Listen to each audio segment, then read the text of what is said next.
बुद्ध की शरण में आने के बाद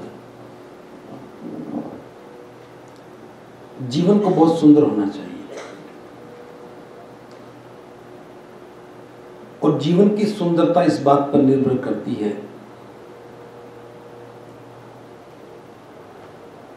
कि आप जीवन को किस ढंग से जीते हैं, जीवन के मापदंड क्या हैं, जीवन के मूल्य क्या हैं। अगर जीवन के मूल्य नहीं है, मापदंड नहीं है, तो फिर जीवन का कोई अर्थ भी नहीं है। इस बात को समझने से पहले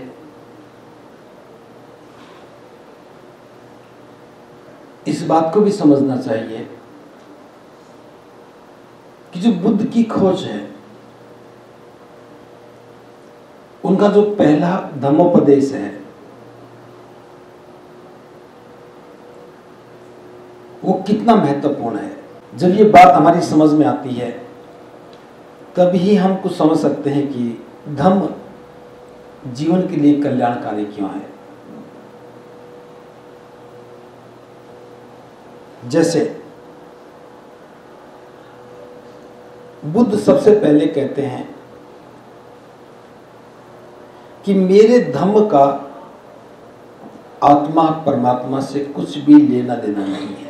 तो सबसे पहली बात व्यक्ति को ये बात समझ में आनी चाहिए कि जब हम बुद्ध की बात करते हैं, धम्म की बात करते हैं, तो यहाँ आत्मा और परमात्मा का कुछ लेना देना नहीं है। और दूसरी बात जो बहुत महत्वपूर्ण है कि बुद्ध के धम्म का केंद्र मनुष्य है, कोई और नहीं है। कि बुद्ध के धम्म का केंद्र मनुष्य है, कोई और नहीं है। दुनिया के जितने भी धम्म हैं, धर्म हैं, दुनिया के जितने भी धर्म है, उनका केंद्र कोई कोई सर्वशक्तिशाली है। इस्लाम की बात करें तो खुदा उनके धर्म का केंद्र है, धर्म का केंद्र है। ईसाइयों की बात करें तो परमेश्वर उनके धर्म का केंद्र है। हिंदुओं की बात करें तो ईश्वर उनके धर्म का केंद्र है। लेकिन जब बुद्ध की बात करते हैं, बुद्ध की बात बिल्कुल अलग है। बुद्ध के धम्म का केंद्र कोई सर्वशक्तिशाली शक्ति नहीं है, अदृश्य शक्ति नहीं है। बुद्ध ने कहा कि मेरे धम्म का केंद्र मनुष्य है। एक मनुष्य का दूसरे मनुष्य के साथ अच्छा संबंध होना चाहिए। यह धम्म का पहला आधार केंद्र है। धम्म के केंद्र में कौन है? मनुष्य है। और मनुष्य का आधार केंद्र क्या हो गया? एक मनुष्य का दूसरे मनुष्य के साथ अच्छे संबंध का होना नितांत आवश्यक है। दुनिया में पहली बार बुद्ध ही हैं जिन्होंने इस बात को जिक्र किया, इस बात पर जोर दिया कि दो लोगों के बीच का संबंध है वही महत्वपूर्ण है। दुनिया के बाकी धर्म ईश्वर से संबंध जोड़ने की बात करते हैं। इस्लाम का व्यक्ति होगा तो वो भी यही कहेगा कि खुदा से संबंध जोड़ो। ईसाई धर्म को मानने वाला होगा तो कहेगा कि परमेश्वर से जोड़ो।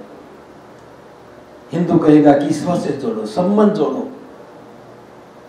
अगर ईश्वर और हमारे बीच में संबंध अच्छे होंगे तो सुख मिलेगा।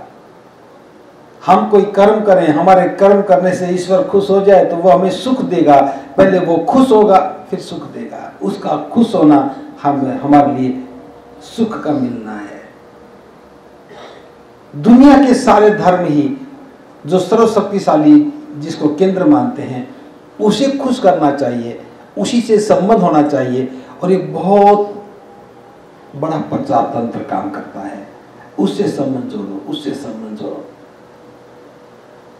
और व्यक्ति सारी उम्र उससे संबंध जोड़ने में लगाता है। लेकिन बुद्ध ने नहीं कहा कि मुझसे संबंध जोड़ो। बुद्ध ने कहा कि सुख चाहते हो तो दूसरे मनुष्य के साथ संबंध जोड़ो। एक मनुष्य का दूसरे मनुष्य के साथ अच्छा संबंध होना ही धम्म का पहला आधार केंद्र हो गया। धम्म की शुरुआत ही दो लोगों के बीच में होती है। एक व्यक्ति है, अकेला व्यक्ति है, उसे कभी धर्म की आवश्यकता नहीं है, ना धर्म की आवश्यकता, ना धर्म की आवश्यकता। अकेले के लिए कोई धर्म नहीं चाहिए, लेकिन जहां भी दो व्यक्ति मिलेंगे वहां धर्म चाहिए और धर्म चाहिए, इसलिए दोनों के बीच में संबंध महत्वपूर्ण हो गया। अगर संबंध अच्छा है तो सुख मिलेगा और संबंध बुरा है तो, कितनी स्पष्ट बात है। लेकिन यही बात कोई बता नहीं पाया कि हमें संबंध केंद्र से नहीं जोड़ना, हमें संबंध व्यक्ति से जोड़ना है, जो हमारा पड़ोसी है, जो हमारे परिवार में है, जो हमारी मित्रता में है, जो हमारे साथ में है। कोई भी व्यक्ति जो हमारे पास में है, अगर उससे संबंध अच्छा है तो अनुभूति सुख की होगी, अगर संबंध बुरा है तो अनुभूति दुख की होगी। पहला आधार स्तंभ हो गया, पहला आधार केंद्र हो गया। और दूसरा आधार क्या है कि दुनिया में दुख ही दुख है, सभी लोग दुखी हैं। उनके दुख को दूर करना और उन्हें सुख का मार्ग देना ही धम्म का दूसरा आधार केंद्र हो गया। कि जो भी लोग हैं, जो भी दुखी हैं, पहली प्राथमिकता है कि उनके दुख दूर होने चाहिए, और दुख दूर होंगे तभी उन्हें सुख मिलेगा। इसलिए हमारा सारा प्रयत्न, सारा प्रयास दुखी लोगों के दुख को दूर करने का है। बुद्ध के धम्म का सारा प्रयास दुखी लोगों के दुख को दूर करने का है और उन्हें सुखी जीवन देने का प्रयास है। तो दूसरा आधार केंद्र जो दुखी है उसके दुख को दूर करना और उसे सुख देना, बस ये दो ही आधार केंद्र हैं। और जब हम दो आधार केंद्र की बात करते हैं तो यहां दो चीजें बहुत जरूरी हैं। एक तो पिछला हमें मन से निकालना पड़ेगा, क्योंकि जब बुद्ध ने कहा कि मेरे धम्म का बिंदु, धम्म का केंद्र मनुष्य है, और अभी तक हमारे मन में केंद्र कुछ और था, जिसके मन में भी केंद्र कोई और है, ईश्वर है, कोई और है, तो फिर उसको मनुष्य महत्वपूर्ण नजर नहीं आएगा। जो महत्वपूर्ण है साधना उसी की हो जाती है, और उस साधना से वही तो खुश होगा, और खुश होगा तब सुख देगा। अब पता नहीं वो खुश किस बात से होगा। पता है क्या आपको ऊपर वाला किससे खुश होगा? कौन सा कर्म करोगे खुश हो जाए? पता लगा आपको? कभी बताया किसी ने? सब अंधेरा अंधेरा है, ऊपर वाला खुश होगा तब सुख देगा।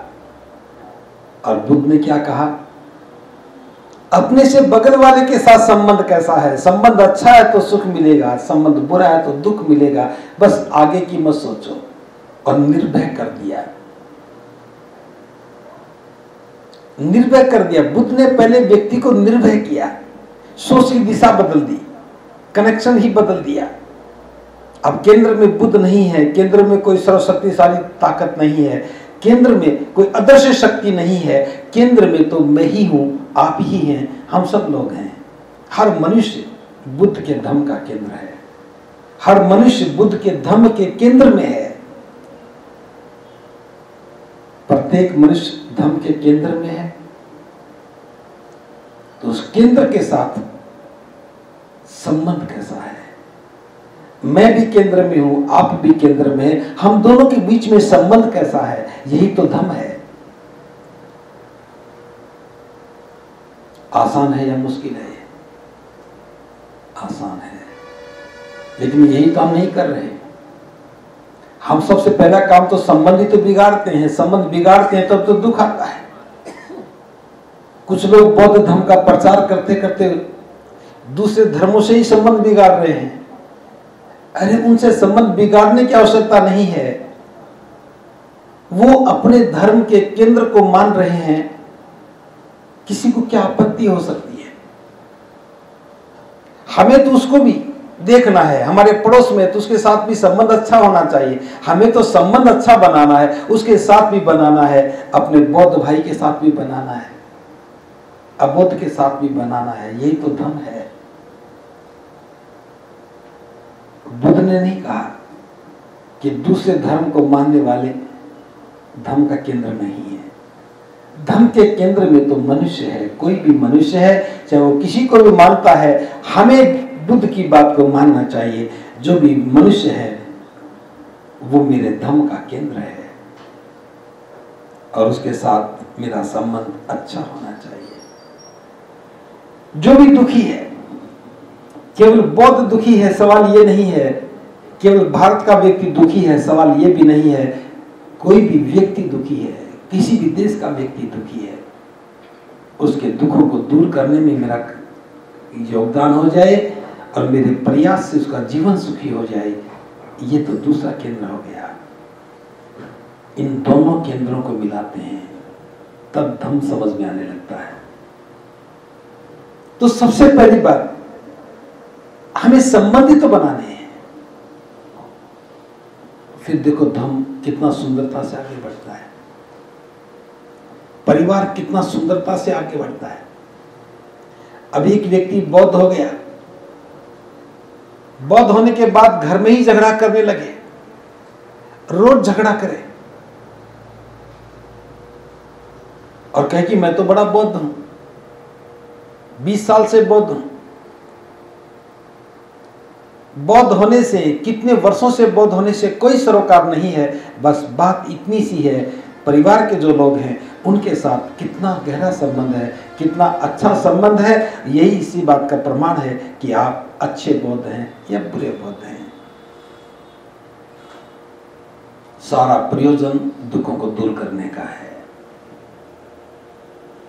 दुख दूर कब होंगे? जब हमारी भ्रांतियां टूटेंगी, जब हमारे मन की धारणाएं छूटेंगी। बिना मन की धारणाओं को छोड़े, बिना मन की धारणाओं को बदले आप दुख दूर नहीं कर सकते। एक व्यक्ति ने अपने मन में वहम पाल रखे हैं, बहुत सारी अविद्या भर रखी है।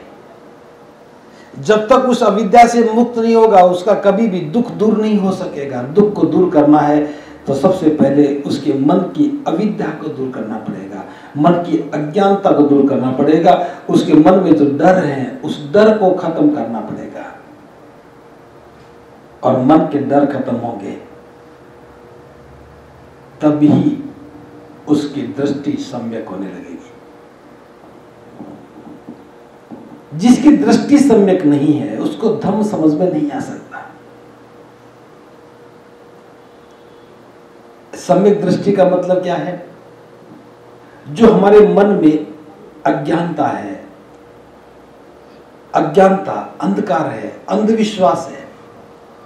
अज्ञानता, अंधकार, अंधविश्वास, अविद्या का मतलब यही है, हम जानते नहीं है, बस मान रहे हैं। उदाहरण के लिए बात कर रहा हूं। कोई कहता है कि स्वर्ग होता है। जब स्वर्ग की बात करेगा तो नरक की बात भी करनी पड़ेगी। स्वर्ग बड़ा सुंदर है, अनुपम है, खुशबू ही खुशबू है, फूल ही फूल खिले। प्यास लगे तो पानी नहीं मिलता, अमृत मिलता है। भूख लगे तो सोने के बिस्कुट मिलते हैं। यही तो हमारी लालसा है। भोजन की लालसा थोड़ी ना है, लालसा तो सोने की बिस्किट की है, अमृत की लालसा है। स्वर्ग में परियां हैं, मधुर संगीत बजता है। अब ये सारी कामना मन में क्या पैदा करती है? लोभ पैदा करती है। बस कुछ भी हो जाए, महाराज मैं मर जाऊं तो स्वर्ग में ही चला जाऊं, बस इतना उपाय कर दो। क्यों? सबकी इच्छाएं पूरी हो रही हैं। जिसे अमृत पीना है, अमृत मिल रहा है। जिसे परियां चाहिए परियां मिल रही हैं, जिससे खुशबू चाहिए खुशबू मिल रही है, जिसे फूल चाहिए फूल मिल रहे हैं। संगीत सुना तो संगीत भी मधुर है, संगीत ही संगीत बजता है। कौन है इस कल्पना का करने वाला? दुनिया में कोई भी व्यक्ति नहीं। बुद्ध कहते हैं कि क्या किसी ने देखा है कोई व्यक्ति स्वर्ग में गया हो और लौट करके आया हो? दुनिया में कोई उदाहरण नहीं है कि कोई व्यक्ति स्वर्ग में गया हो और लौट करके आकर के बताया हो कि मैं गया था स्वर्ग में और मैंने वहां ये सब देखा जो बता रहा है।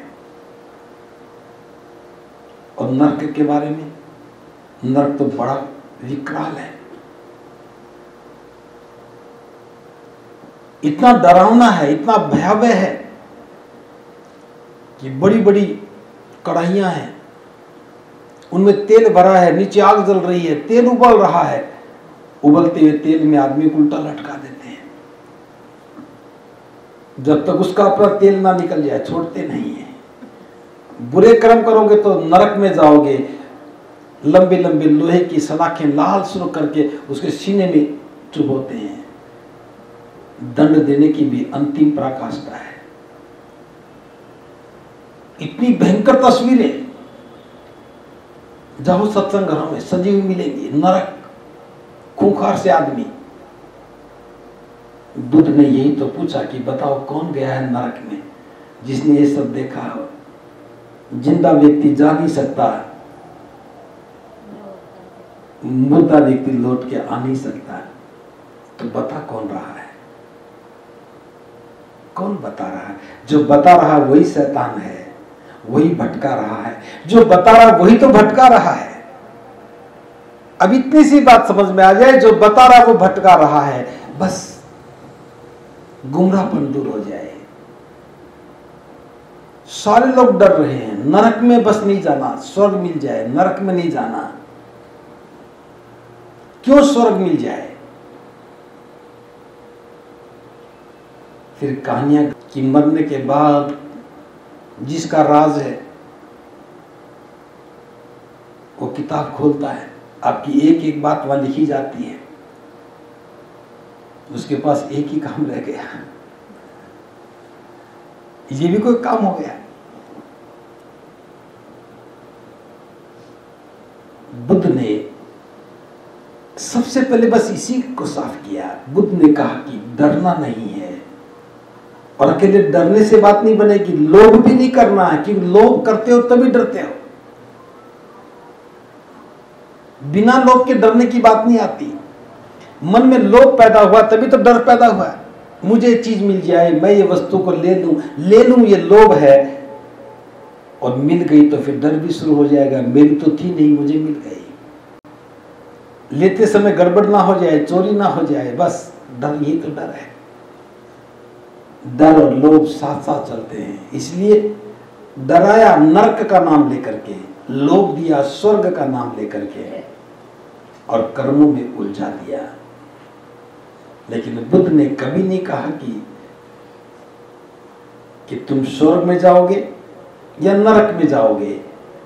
बुद्ध ने कहा जैसे कर्म करोगे उसी का परिणाम मिलना है। कुशल कर्म करोगे, अच्छे कर्म करोगे तो सुख मिलेगा, बुरे कर्म करोगे तो दुख मिलेगा, इसी जन्म में मिलेगा। मरने के बाद का कोई लेखा जोखा नहीं है।